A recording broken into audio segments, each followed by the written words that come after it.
Hello everyone, welcome today, RedRaider, thank you for joining me. This video will be covering my Psyker build in Warhammer 40k Inquisitor Martyr.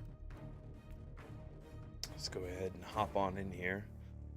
This build is a area of effect build that is highly effective against crowd controls and as well as dealing suppression effects against champions and higher tiered enemies. This build mostly recommended for playing in groups, but you can still deal a fair amount of damage solo.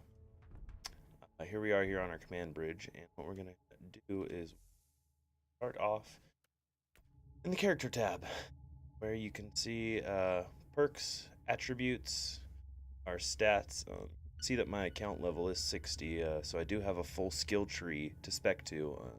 Inquisitor level is 30, so some of my gear is a little bit mismatched, where I do have a full relic loadout for this character. You see I've devoted the basis of my points to resilience, as this build with its skills and weapon set alone are totally fine in dealing their damage. You really don't need to worry about force and psi focus too much.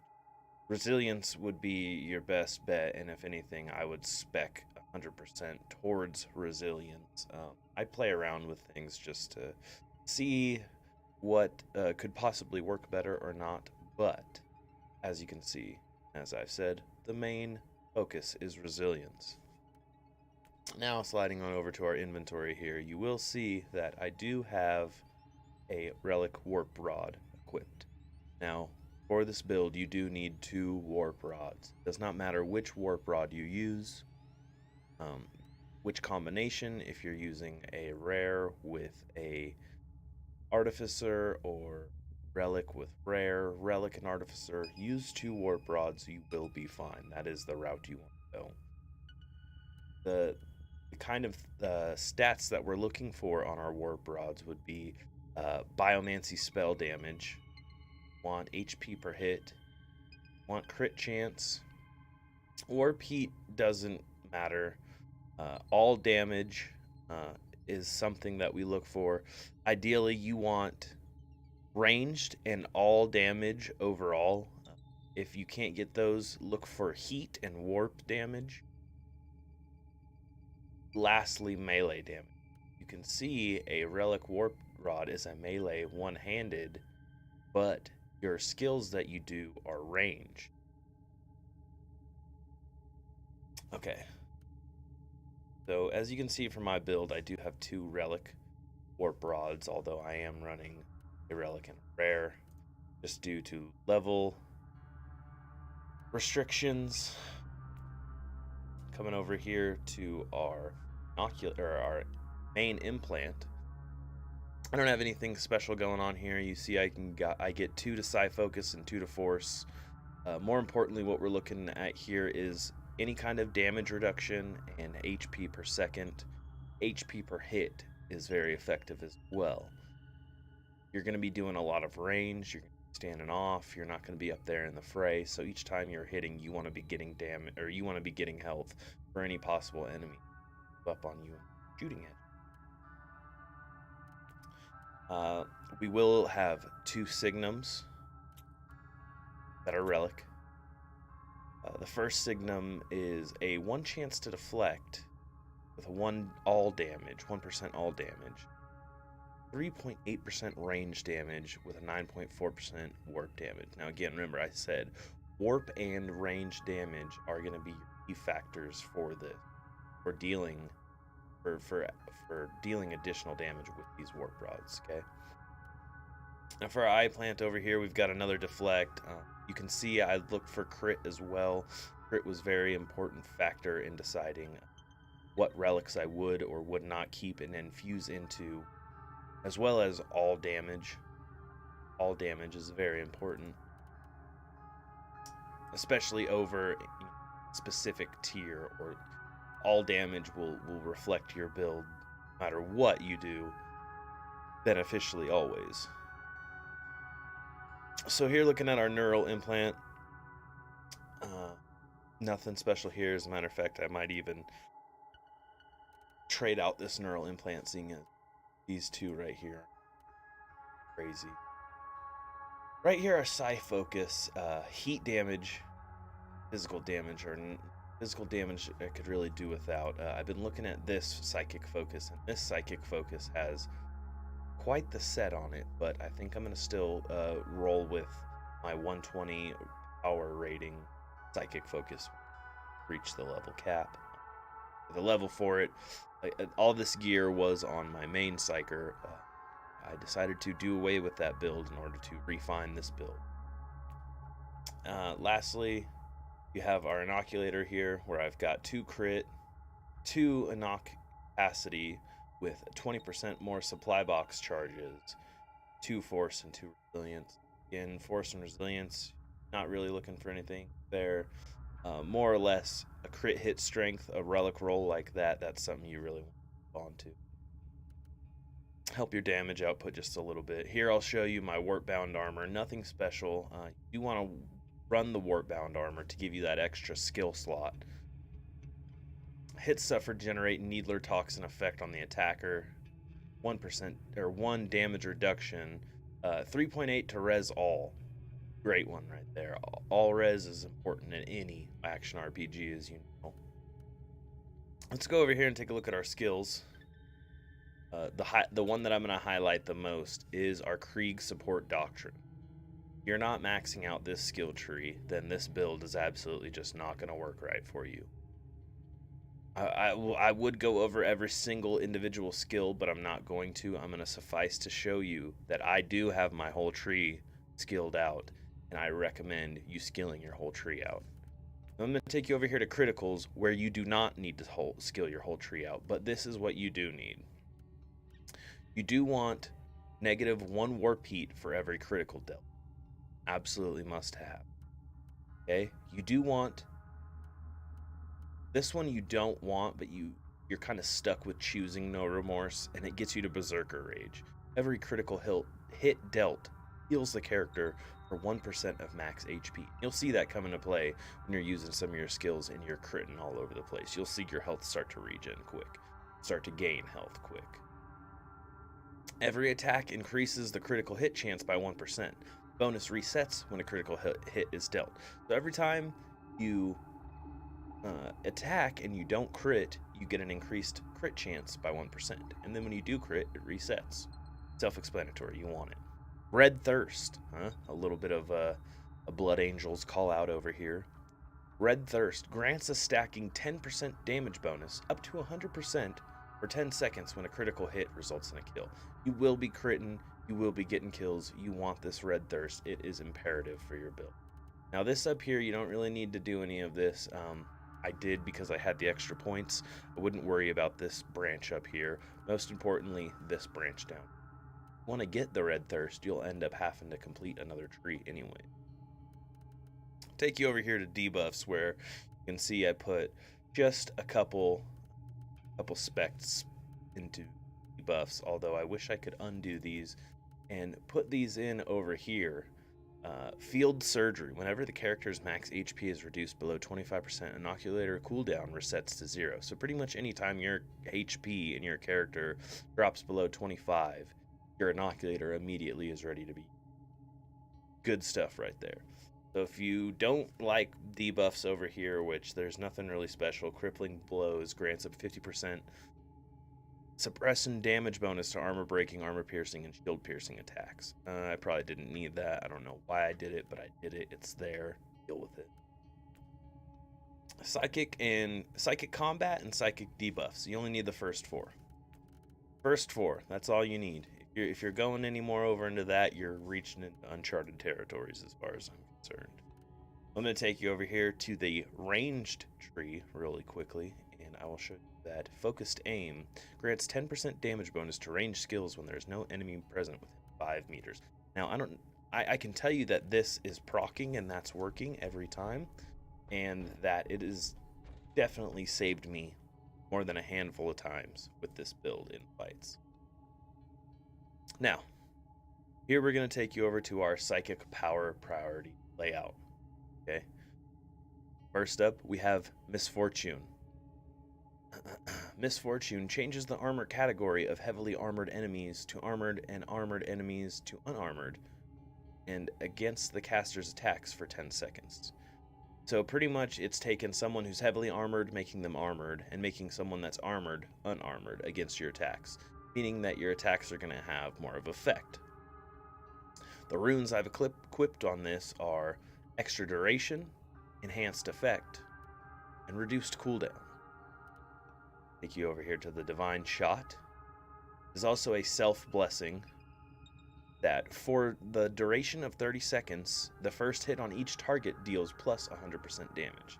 No matter what attack you're using, as long as it's the first time you're attacking that target with that attack, you're getting 100% damage.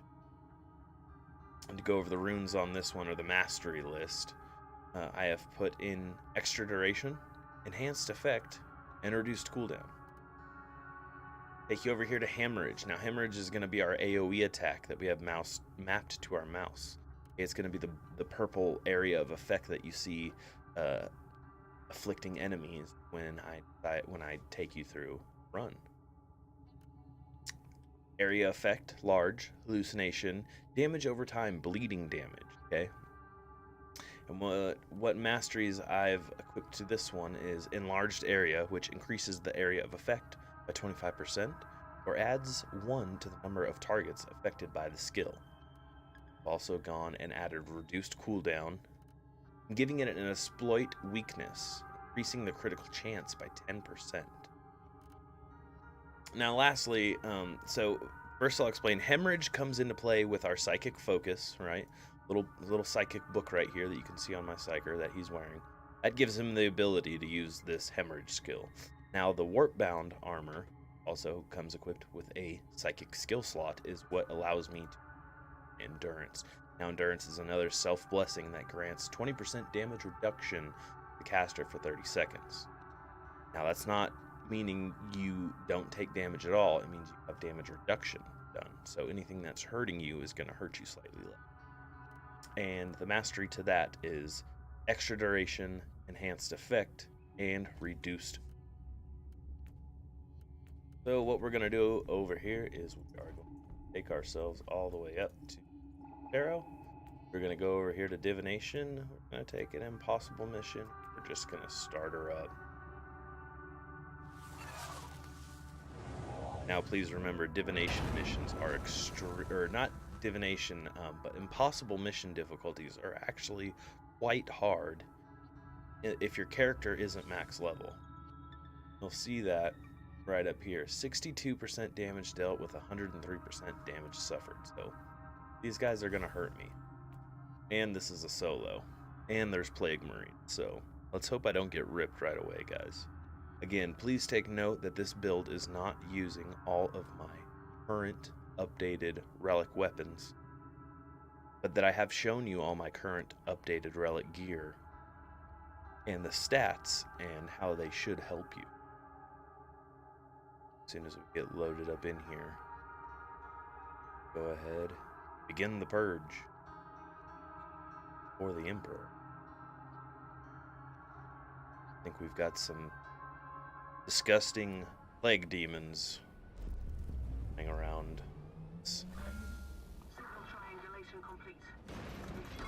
I'm gonna go reclaim relics for the Imperium. Now, I'll show you guys that firstly, what I like to do, cast Hemorrhage. Hemorrhage should be the first skill that you cast, and you can see how it just tears apart these enemies. Just tears them up. It's really good for weakening champions as well. What I really like to do is hit a group of enemies who are surrounding a champion and weaken the champion as well as kill all the enemies right away. Now, as you can see, I hit these guys well away from cover. Or well away. Yep, there's those Plague Marines, and they hurt.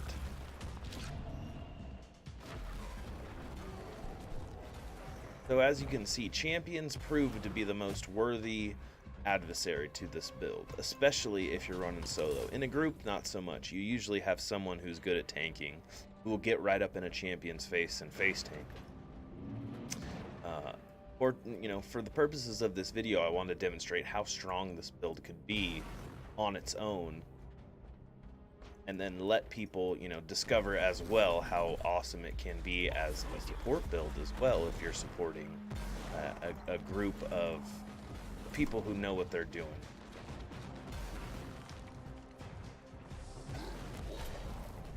Oh, jeez.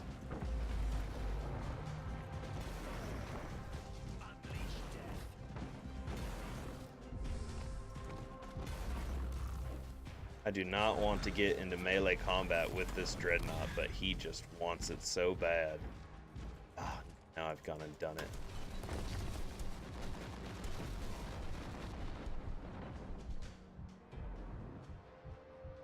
And there it is right there. As you can see, I put up quite the fight for a moment. Come back and see if we can take out this Plague-Ridden Guardian before that timer runs out, and we can still get that relic chest. What we're going to do is we're just going to ignore this. Pick up way too much. Fun to be as he would be to fight. He's just too strong with that heavy bolter at him. And maybe we'll try it out. He really wants to get in vicious melee with me.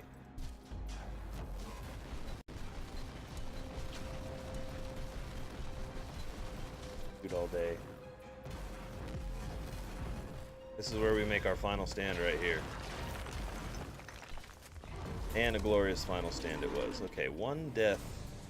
Those two right there. I'm feeling very confident still. Build. And if you've watched the last build video, which was taken directly from my Twitch stream, things were a little bit haphazard, and I didn't go over things as well. I was in stream, so I wasn't very focused on the actual production portion, and keeping you guys informed on what I was doing and why. Where I feel like this should be a little bit more in depth. This is a little bit more personal. I'm talking directly to anyone who's potentially watching this on YouTube. Hope you really enjoy this build. I hope you come and check me out when I'm live on Twitch, as that is where my mainstay is. But if you are just someone who enjoys to watch a YouTube video, I hope this video will help you with not only if you like the game of Inquisitor Martyr, but also if you like Psykers and want to have a good Psyker build that isn't the regular norm Inferno build that you'll probably see if you already do play Inquisitor. Frequent kind of Psyker advice.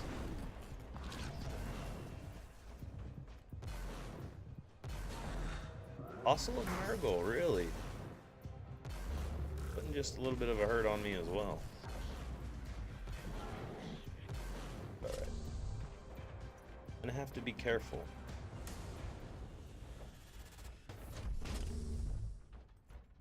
Got 2 chests in here. That should narrow it down to... That one's not gonna have a word on it. Narrow it down to one good last encounter. Oh, this Plague-Ridden Guardian never stood a chance on his own.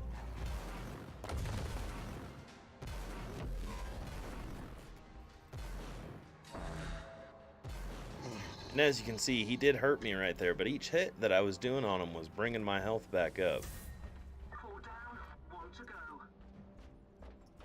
Build is very, very good. As long as you keep your distance. A little bit patient with your battles. Look at your battles before you go and fight them. Take the chance to study cover and realize what's going on around you. For the sake of time, we are going to go down the corridor. Even though I know there's going to be a bunch of nasty demons in here that... What's the...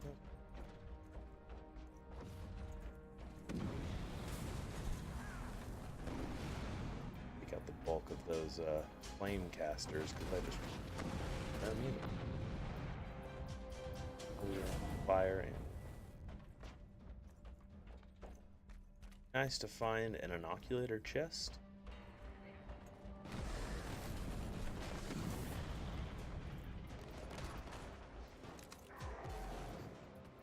And you can see that damage over time, that bleeding damage that the hallucination was doing was just absolutely immense. Quite the immense amount of damage. All right, so these two chests will be the last encounters that we're gonna see right here before we end our little video here, our updated Psyker video. And you can see we're gonna get a little bit of a challenge from this plague-ridden guardian. He did not want to go down so easy. I think he's about to charge here. And no, he did not get the chance to charge. That is going to be a victory for the Inquisition again. The Emperor protects. Okay, everybody, thank you so much. Oh, we're gonna get one more. We're gonna get one more here. We're gonna give the plague-ridden guardian a chance at redemption. Now, let's see if being resummoned from the Immaterium.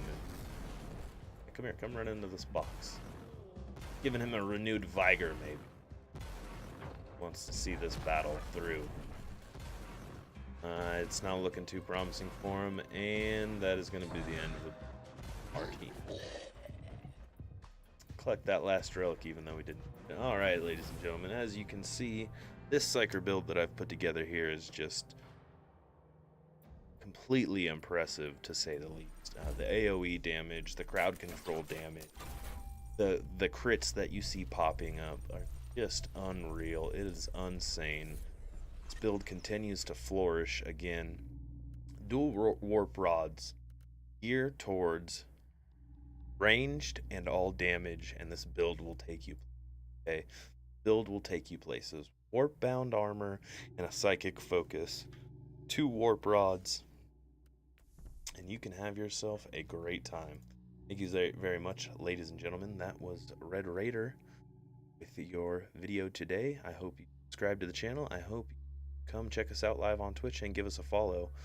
Thank you very much for your time. See you next time.